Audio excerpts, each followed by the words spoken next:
Hi there, Sarada here from Your Event Marketing Partner, and I'm back again with some more strategies on how to make your event put money in your pocket and put you and your business on the map.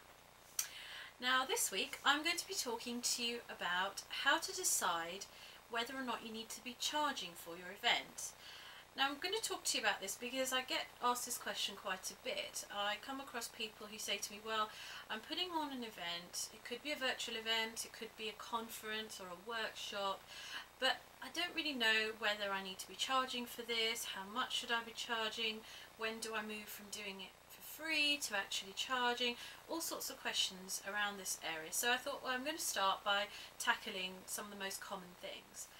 And I'm also going to offer you some guidance on how you can plan your next event and decide if you want to be charging for it or not. So the two concepts I'm going to be talking about, they both start with the letter C, are content and covering costs. So the first thing is content. Now with content, the actual decision as to whether or not you want to be charging comes down to how much content you're actually delivering.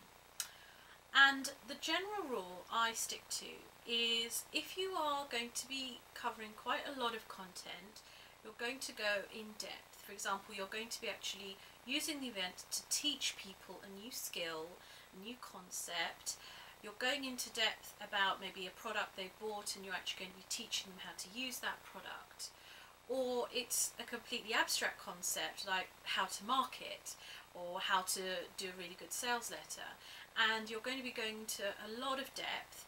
People are going to be maybe writing in a workbook, you're going to be giving them presentation slides, maybe a recording, there's a lot involved.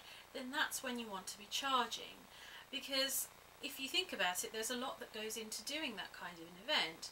As I said, there could be a workbook, there could be slides, video, audio. You'd have to pay for all of that up front, so it's only fair that you charge.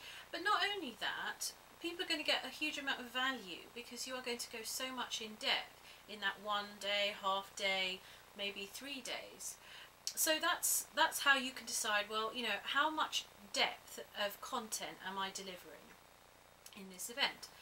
On the flip side, if you are using it as a taster event, it's an introductory event, maybe a seminar at an exhibition or at a mini workshop, for example, and you're just giving a taster.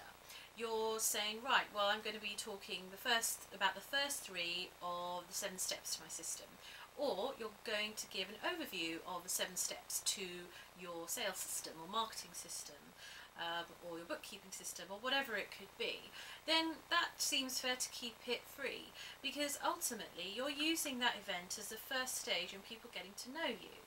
It's almost like offering something for free on your website. You could be offering a free guide to getting more sales in 30 days, or a free guide to getting control of your inbox.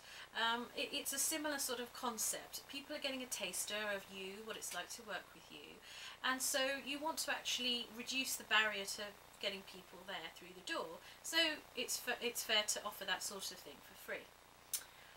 So once you've sort of had a look at the level of content that you're going to be delivering in this event, then the next thing to look at is your costs and how you're going to cover them. And there are several ways of looking at this. Now, I already mentioned one of them, which was if you're delivering a lot of content, you're going to have to pay up front for a lot of the materials. A lot of time went into that, so there's a lot of your time, but also a lot of the other people you may have had to hire. So you might think, well, there's a lot of upfront costs that I'm going to be laying out, so I need to make sure that's covered, so people need to be paying that. The other way of looking at it is that you could say, well, actually, whenever I do this type of event, I always end up getting 1 or 2 clients from it, and I've never really charged for it. So I don't really need to charge, because if I still just get even 1 client, that's going to cover all my costs. So that's another way of looking at it. Think of what you're going to be getting out of the event that may actually end up covering your costs. You don't really need to charge people up front. However, you might be a bit more risk averse.